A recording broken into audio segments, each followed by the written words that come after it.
पहिला मराठी बातमी.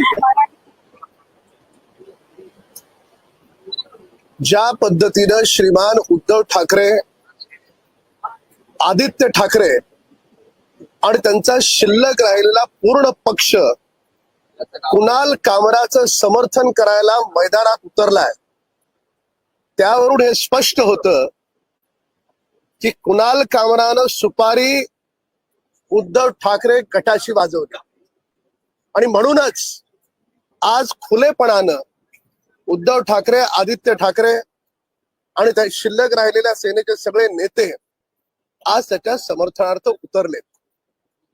काय कारण होतं सुपारीचं? आम्ही वारंवार सांगतोय, उद्धव ठाकरेंना आज कुणाल कामरे आणि नागपूर आठवल्याला कारण एकच आहे. दिशा सालियन प्रकरणात पुन्हा एकदा ठाकरे कुटुंबियांचं नाव आलं म्हणून सगळ्यांचं लक्ष विचलित करण्यासाठी त्यांनी कुणाल कामराला सुपारी दिली.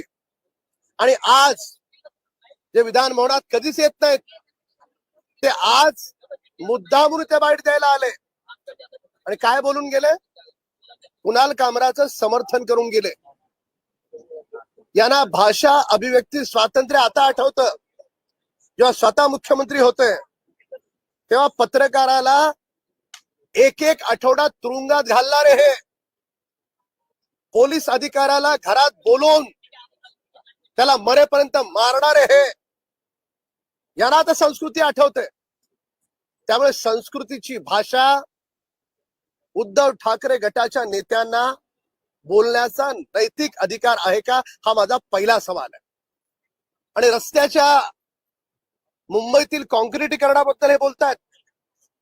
30 वर्ष सत्तेत होते. मुंबईमध्ये फक्त 2050 किलोमीटरचे रस्ते आहेत महापालिकेच्या हद्दीत.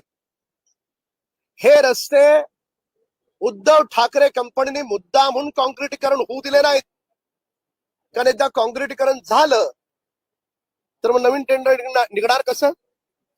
पण डांबराचे असतील तर लगेच दरवर्षी खड्डे पडतील. खड्डे पडले की खड्डे बुजवायचं वेगळे टेंडर, 3200 कोटीचं टेंडर काढायचे आणि नंतर पुन्हा 2 वर्षानंतर तो डांबरी रस्ता बनवायचा आहे म्हणून कॉन्क्रिटीकरण न करता पुन्हा डांबरीकरणाचा नवीन टेंडर.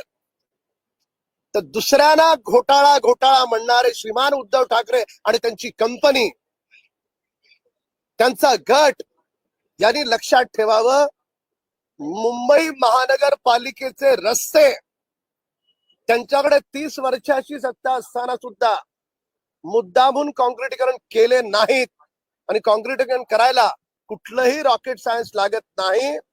फक्त एका मातोश्रीचे 2 मातोश्री बंगले करायचे होते, स्वतःची घरं भरायची होती, रोलेक्स सारखी महागडी घड्याळ घालायची होती, म्हणून त्यांनी डांबरीकरणाचे रस्ते ठेवले का, हा आमचा सवाल आहे.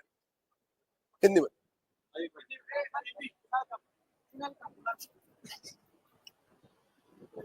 आज सुबह से जिस प्रकार से श्रीमान उद्धव ठाकरे और आदित्य ठाकरे समेत उनका पूरा दल कुणाल कामरा के बचाव में सामने आया है, इससे स्पष्टता के साथ ये बात उभर करके आती है कि कुणाल कामरा को ये सुपारी उद्धव ठाकरे गुट से ही मिली. क्या कारण था? दिशा सालियन मामला जिसमें आदित्य ठाकरे का नाम सामने आया, ठाकरे परिवार का नाम सामने आया, तो उससे ध्यान भटकाने के लिए इन्होंने कुणाल कामरा को सुपारी दी. और उसी से ध्यान भटकाने के लिए आज उनको नागपुर का मामला याद आया. क्या बोले श्रीमान उद्धव ठाकरे कि नागपुर मामले में जिस प्रकार से पुलिस पर घिनौना हमला हुआ है, तो जिन पर पुलिस कार्रवाई कर रही है, अप्रत्यक्ष रूप से वे उस कार्रवाई का विरोध कर रहे हैं. क्या कारण?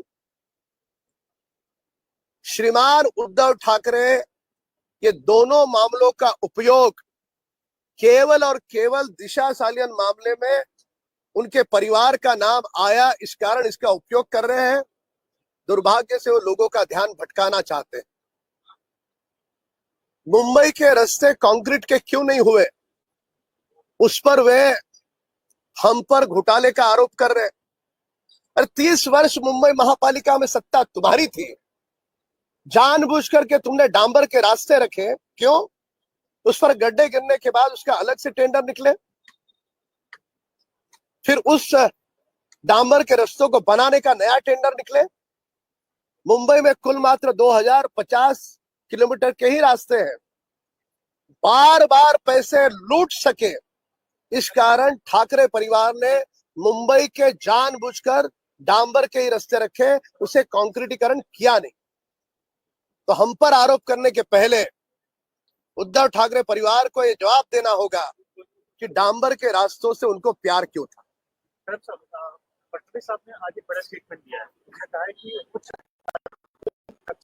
और हैं जो कि लोगों का विश्वास कॉन्स्टिट्यूशन से उठाने में जुटे हुए। इस एग्जांपल दे रहे थे कुणाल कामरा, कुछ अर्बन नक्सल था, अर्बन नक्सल्स और जो देश विरोधी काम करने में जुटे, और उनका एग्जांपल कुणाल कामरा से रिलेट किया। देखिए, आदरणीय मुख्यमंत्री देवेंद्र फडणवीस जी हमेशा अध्ययन के आधार पर बात करते हैं, और महाराष्ट्र का गृह मंत्रालय उन्होंने सबसे लंबे समय से उन्होंने देखा है, और वह जिस प्रकार की बातें बोल रहे हैं उसमें सत्य है, तर्क है। तर्क के आधार पर, अनुभव के आधार पर वे कह रहे हैं, और इस बात को स्वीकार करना होगा कि महाराष्ट्र में से बड़े पैमाने पे नक्सलवाद खत्म करने में हमारी सरकार को सफलता मिली है। पर पिछले कुछ वर्षों से जो अर्बन नक्सल जो फैल रहा है, उसी के ये बिंदु अब हमें सामने दिख रहे हैं। पर हम विश्वास के साथ कहेंगे वह भी नक्सल हम जल्द से जल्द खत्म करेंगे। कुणाल कामरा ने माफी मांगने की सीएम साहब ने कहा है, कुणाल कामरा ने माफी क्यों मांगी? आदित्य ठाकरे यदि वो गलत नहीं, आदित्य ठाकरे और उद्धव ठाकरे ये पूरी तरह से कुणाल कामरा के प्रवक्ता बने। नए पद की जिम्मेदारी के लिए उनको बधाई।